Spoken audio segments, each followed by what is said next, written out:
دنیا کو اللہ نے بقدر ایفرٹ رکھا ہوا ہے.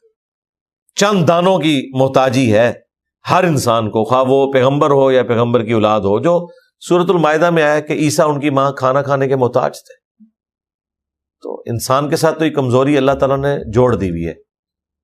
ایک کھانے پینے کی کمزوری، دوسری ٹائلٹ کی کمزوری، جو کھایا اس کو نکالنا بھی ہے، تیسری نیند کی کمزوری، بغیر سوئے ہوئے آپ پرفارم ہی نہیں کر سکتے، چوتھی بڑھاپے کی کمزوری جو وقت کے ساتھ ساتھ آپ کے اوپر آنا ہی آنا ہے، اور پانچویں الٹیمیٹ کمزوری کہ آپ نے مر جانا ہے. اور یہ 5 کی 5 کمزوریاں اوور کم اس دنیا میں نہیں ہو سکتی، جنت میں ہوگی. جو بخاری مسلم میں آیا کہ نہ موت آئے گی، نہ بدحالی آئے گی، نہ اللہ تعالیٰ کبھی ناراض ہوگا، نہ بڑھاپا آئے گا، اور ہمیشہ 30 سال کی عمر رہے گی، اور ہمیشہ کی زندگی. یعنی یہ ساری کی ساری چیزیں جو دنیا میں کمزوری تھی وہ آخرت میں ختم. نیند بھی نہیں ہے، ٹائلٹ بھی کوئی نہیں. بخاری مسلم میں آئے خوشبودار ڈکار آئے گی، سب کچھ ہضم، اور بھوک بھی نہیں. اب آپ سوچ رہے ہوں گے کہ اگر بھوک نہیں ہے تو کھانے کا مزہ کیوں آئے گا؟ کھانے کی لذت کی وجہ سے. اللہ تعالیٰ نے کھانے میں لذت رکھی ہوگی، وہاں پہ انسان لذت کی وجہ سے کھا رہا ہوگا، کیونکہ بھوک بھی ایک کمزوری ہے. جنت میں بھوک نہیں ہے.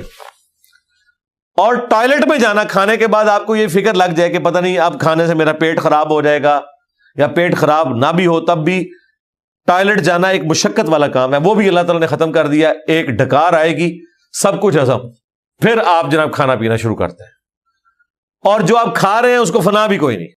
جیسے ہی آپ انگوروں کا گوشہ توڑیں گے دوبارہ سے اتنا ہی اگائے گا، اور توڑنے کی بھی ضرورت نہیں، جو خواہش کریں گے وہ آپ کے سامنے آ جائے گی، خدام آپ کے سامنے پیش کرنے کے لیے. میرا خیال ہے جو کوئی الٹیمیٹ سوچ سکتا ہے نا اس دنیا کی زندگی میں، اس سے بڑھ کر ہے.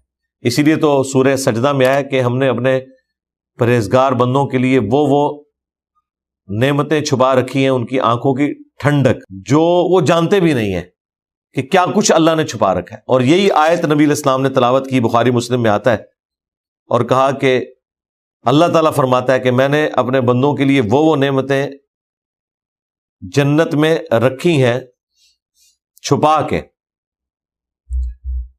کہ جن نعمتوں کا گمان بھی کسی کے دل پہ نہیں گزرا، کسی آنکھ نے وہ نعمت دیکھی بھی نہیں، کسی کان نے سنی بھی نہیں، کسی دل پر اس کا کھٹکا بھی نہیں گزرا، کوئی امیجن بھی نہیں اس کو کر سکتا. یہ تو صرف مثال کے لیے ہوتا ہے نا، فروٹ، حوریں اور یہ سارے معاملات، یہ صرف سمجھانے کی حد تک ہے.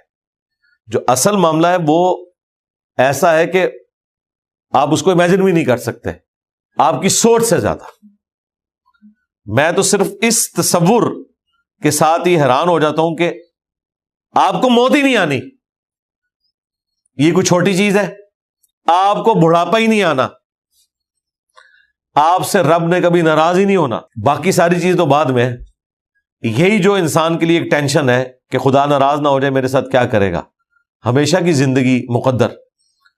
اللہم اجعلنا منہم مع النبیین والصدیقین والشہداء والصالحین. لیکن دنیا کے اندر تو بہرحال یہ آپ نے مشقت اٹھانی ہے، اور وہ یوسف علیہ السلام کے بھائیوں کو بھی اٹھانی پڑی. اور اس میں جو ایک اور لطیف سا اشارہ جو میں آبزرو کرتا ہوں اپنی زندگی میں، کہ اگلا زمانہ کتنا مبارک دور اس حوالے سے ہوتا تھا. باقی تو ہمارے دور کی کئی خوبیاں اس زمانے کی خامیوں کے اوپر حاوی ہیں، لیکن یہ جو ایک خوبی تھی کہ انسان کی ٹوٹل مشقت 2 وقت کی روٹی ہوتی تھی، بس اگایا، کھایا، اللہ کو یاد کیا، رات کو سو گئے. ٹھیک ہے. آج ہماری ضروریات ہی پوری نہیں ہوتی، اور وہ ضروریات بھی اگر آپ لسٹ ڈاؤن کریں تو 80% ان کاموں کے اوپر آپ کے بجٹ کا لگ رہا ہے، ہر گھر کے بجٹ کا، جس کو ہم اوائڈ بھی کر سکتے تھے. اگلے زمانوں میں تو یہ معاملات نہیں ہوتے تھے، لیکن آج وہ ہماری زندگی کا حصہ بن چکے ہیں. اور پھر دیکھیں جس علاقے میں آپ ہیں وہیں آپ اگائیں گے اور کھائیں گے، دیٹس آل. دوسرے علاقے میں رہنے والے لوگ وہ اپنا اگائیں گے اور کھائیں گے. یہ نہیں ہے کہ آم جو ہے وہ ملتان سے چل پڑا ہے اور یہاں جہلم میں اس نے پہنچنا ہے، اسلام آباد میں پہنچنا ہے، اس کا انتظار ہو رہا ہے. جہلم میں جو اپنا فروٹ اگتا ہے، جو ان کو سوٹ کرتا ہے وہ کھائیں، تازہ کھائیں. اس لیے آپ کو قرآن میں جو واقعات ملتے ہیں باغات سے متعلق، کھیتیوں سے متعلق، وہ اس لیے کہ یہی انسان کی ٹوٹل زندگی ہوا کرتی تھی. یہ تو چند سو سال کی گیم ہے جس میں یہ سارے کا سارا معاملہ تل پٹ ہوا ہے. ادروائز پوری انسانی ہسٹری وہ تو اسی طریقے سے سادگی سے ہی گزری ہے، 2 وقت کی روٹی کے لیے. اب تو ضروریات اتنی زیادہ ہیں کہ روٹی تو اس میں سے ایک بہت چھوٹا فیکٹر رہ گیا. آپ کیلکولیشن کریں کہ آپ جو کھاتے پیتے ہیں نا، اگر آپ اس کی ویلیو نکالیں تو آپ کو حیرانگی ہوگی کہ شاید 20% بھی مشکل سے بنے. 80% اور معاملات کے اندر، مطلب آج کے دور کے اندر بجلی کا بل کتنی بڑی ایک تکلیف دہ چیز ہے، گیس کا بل، مکانوں کے کرائے، انٹرنیٹ کا خرچہ،